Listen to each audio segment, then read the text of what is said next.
Hello दोस्तों, नमस्कार। स्वागत है आपका अपने यूट्यूब चैनल सावन सीटेट एकेडमी में। दोस्तों, संविधान के 5000 प्रश्नों की लड़ियां लग गई हैं। अब दोस्तों, हम एग्ज़ाम को करेंगे फतेह। यूपी पुलिस वर्दी होगी अपनी। तो चलिए दोस्तों, शुरू करते हैं। दोस्तों, अगर वीडियो आप पहली बार हमारे चैनल पर देख रहे हैं तो हमारे चैनल को सब्सक्राइब जरूर करिएगा और वीडियो को लाइक करिए और फ्रेंड सर्कल में शेयर करिए। तो दोस्तों, चलिए स्टार्ट करते हैं। भारतीय संविधान के संशोधन की आज प्रश्नावली और प्रश्नोत्तर लेकर चलेंगे। जो कि पहला प्रश्न, पहला संशोधन, देखिए ऐसे पूछता है पहला संशोधन संविधान में कब किया गया था। तो दोस्तों, हम अटकलें लगाने लगते हैं और सोचने लगते हैं कि हम उत्तर कौन सा दें। तो दोस्तों, पहला संशोधन जो कि 1951 में इस संशोधन द्वारा 9वीं अनुसूची को शामिल किया गया था। आपको मैं इतना बता रहा हूं दोस्तों। दूसरा संशोधन जो कि 1952 संसद के में राज्यों के प्रतिनिधित्व को निर्धारित किया गया था। ठीक है दोस्तों।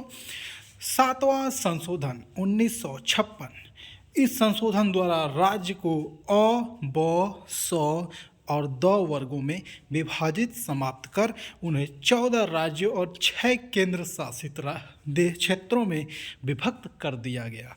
ठीक है दोस्तों। कर्तव्य निश्चित किए गए। लोकसभा तथा विधानसभाओं के कार्यकाल में 1 वर्ष की वृद्धि की गई।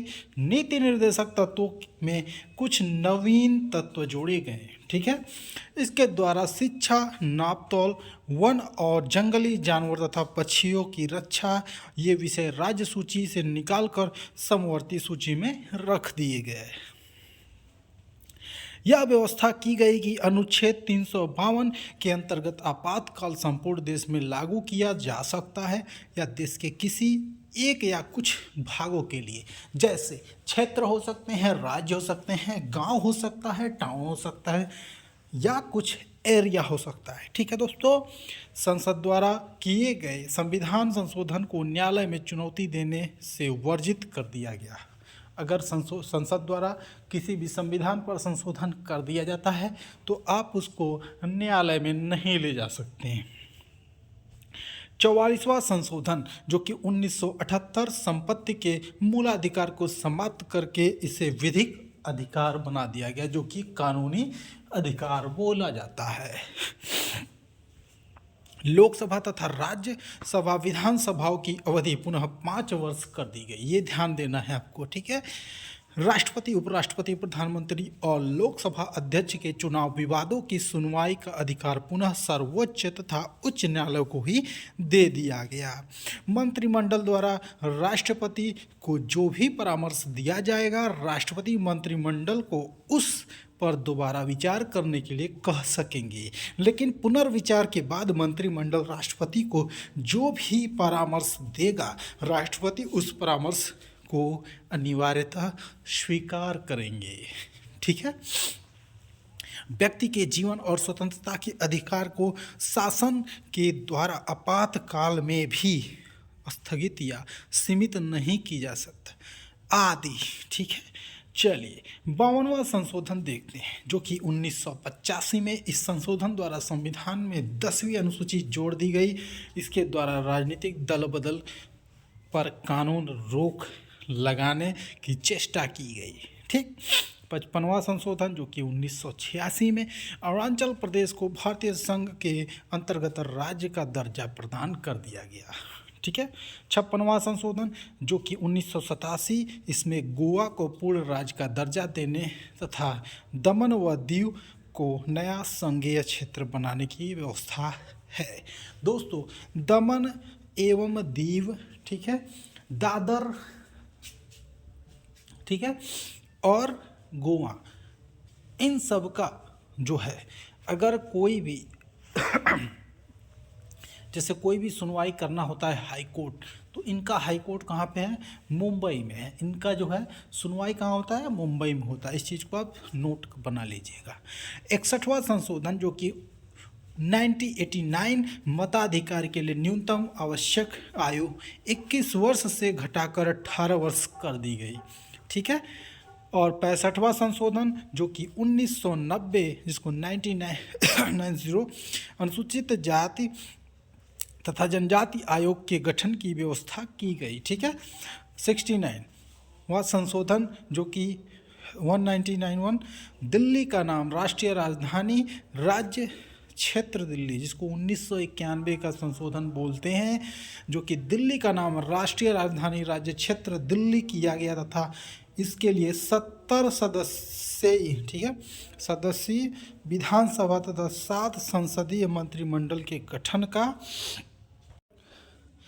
10वां संशोधन जो कि 1961 दादर और नगर हवेली को भारतीय संघ में शामिल कर उन्हें संघीय क्षेत्र की स्थिति प्रदान की गई।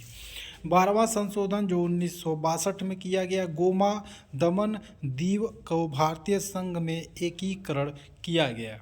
13वां संशोधन जो कि 1962 में संविधान में एक नया अनुच्छेद 371 और जोड़ा गया, जिसमें नागालैंड के प्रशासन के लिए कुछ विशेष प्रावधान किए गए। 1 दिसंबर 1963 को नागालैंड को एक राज्य की स्थिति प्रदान कर दी गई। 14वां संशोधन जो 1963 में पांडिचेरी को संघ राज्य क्षेत्र के रूप में प्रथम अनुसूची में जोड़ा गया तथा इन संघ राज्य क्षेत्रों हिमाचल प्रदेश, गोवा, दमन एवं दीव, पांडिचेरी और मणिपुर में विधानसभाओं की स्थापना की व्यवस्था की गई। 21वां संशोधन था वो 1967 में हुआ। 8वीं अनुसूची में सिंधी भाषा को जोड़ा गया।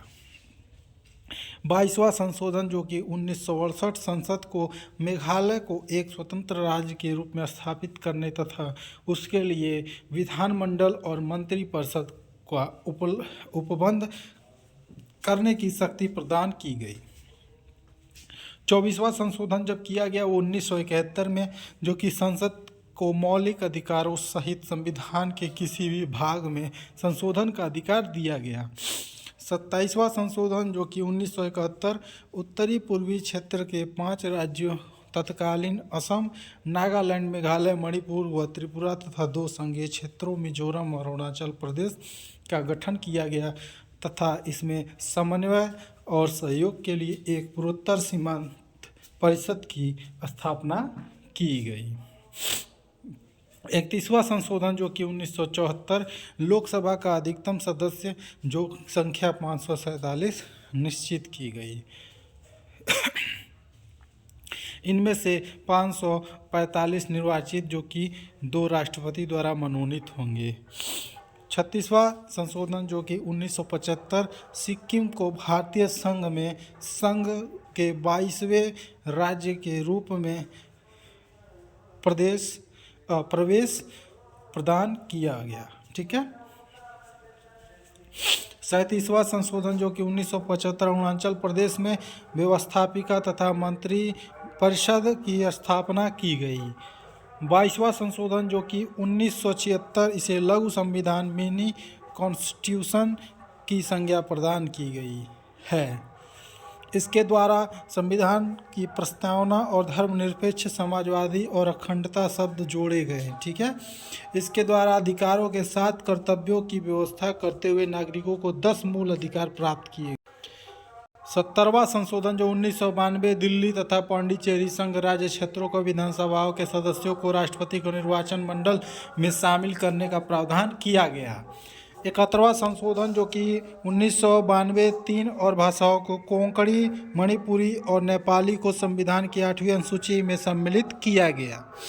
73वां संशोधन जो कि 1992 संविधान में एक नया भाग 9 तथा एक नई अनुसूची 11वीं अनुसूची जोड़ी गई और पंचायती राज व्यवस्था को संवैधानिक दर्जा प्रदान किया गया। 74वां संशोधन जो कि 1993 में संविधान में एक नया भाग 9 को और एक नई अनुसूची 12वीं अनुसूची जोड़कर शहरी क्षेत्र की स्थानीय स्वशासन संस्थाओं को संवैधानिक दर्जा प्रदान किया गया, जिसमें स्थानीय जो कि कानून और जो कि स्थानीय स्वशासन, वहाँ की जो शासन व्यवस्था थी वो उनके हाथ में दी गई। 51वां संशोधन जो कि 2003 में, इसमें दल बदल विरोधी कानून का संशोधन किया गया, जो कि 2003 में 51वां संशोधन 2003 में। जैसे कि अगर मैं बताऊं आपको दल बदल कानून, क्योंकि पहले क्या होता था कि हम किसी भी पार्टी का सपोर्ट करके उसका जो है, अगर बाय द वे हम उसको चुनाव जिता दिए, ठीक है, किसी पार्टी में है और चुनाव जीतने के बाद हम क्या किए, अचानक में दूसरे पार्टी में जाके मिल गए, तो ऐसा नहीं। आपको क्या करना होगा, पहले अपने पद को त्यागना होगा। त्यागने के बाद आप अगर विधायक हैं, सांसद हैं, तो अपने पद को त्यागेंगे, तब जाके उस पार्टी को त्यागेंगे, उसके बाद आप जाएंगे। नहीं को पहले क्या होता था, पहले ऐसे ही हम जीत गए, हम जीते हुए हैं, दूसरे पार्टी में जाके मिल जाते थे, तो इनका जो है, इनका सरकार गिरा देते थे, दूसरे का सरकार बना देते थे। तो एक साल में 10 सरकार बनती थी और 10 सरकार गिरती थी, तो ऐसे नहीं, ठीक है। अब आपको अपना पद त्यागना होगा। इसको कहते हैं दल बदल जो है कानून में संशोधन। 92वां संशोधन जो कि 2003 में, इसमें 8वें अनुसूची में 4 और भाषाओं मैथिली, डोंगरी, बोडो और संथाली को जोड़ा गया। 93वां संशोधन 2005, इसमें SC, ST व OBC बच्चों के लिए गैर सहायता प्राप्त स्कूलों में 25% सीट आरक्षित रखने का प्रावधान किया गया। 97 जो संशोधन हुआ 2011 में, इसमें संविधान के भाग 9 ख जोड़ा गया और हर नागरिक को कोऑपरेटिव सोसाइटी के गठन का अधिकार दिया गया। तो दोस्तों, ये 5000 प्रश्नों की लड़ियाँ आज ख़त्म होती हैं और संविधान से एक प्रश्न इससे बाहर नहीं आने वाला है। आप पूरा वीडियो देख लीजिए, 2 से 3 बार देखिए, आपके दिमाग में बैठ जाएगा। और दोस्तों, थोड़ा सा डिस्टर्बेंस है यहाँ पे, कहीं भजन कीर्तन चल रहा है मंदिर में। तो दोस्तों, और बता दूं, अगर वीडियो आपको पसंद आ रहा है हमारे चैनल पे, तो चैनल को सब्सक्राइब जरूर करें और वीडियो को लाइक करें। दोस्तों, ऐसे ही और अभी मैं टॉपिक हिस्ट्री के भी लेके आने वाला हूं, आपको दबा के प्रश्नों का उत्तर देना जो है। मैं चाह रहा हूं कि आपको इतना कंटेंट दे दूं कि आपकी क्वांटिटी पूरी हो जाए और आप उसको एग्ज़ाम को क्रैक कर लें। जो भी आपका एग्ज़ाम हो, यूपी पुलिस हो, CTET हो, UP टेट हो या STET हो, और जो है बिहार स्टेट हो, या आपका जो है BSF, जो भी एग्ज़ाम, UP पुलिस, SI, जो भी संविधान से जो भी प्रश्न आने चाहिए, उसको मैं लेके आया था 5000 प्रश्नों की लड़ियाँ। तो दोस्तों, अगर वीडियो आपको पसंद आए तो ज़रूर जो है लाइक करिएगा और फ्रेंड सर्कल में शेयर करिएगा। चलिए, मिलते हैं अगले वीडियो में, तब तक के लिए जय हिंद दोस्तों।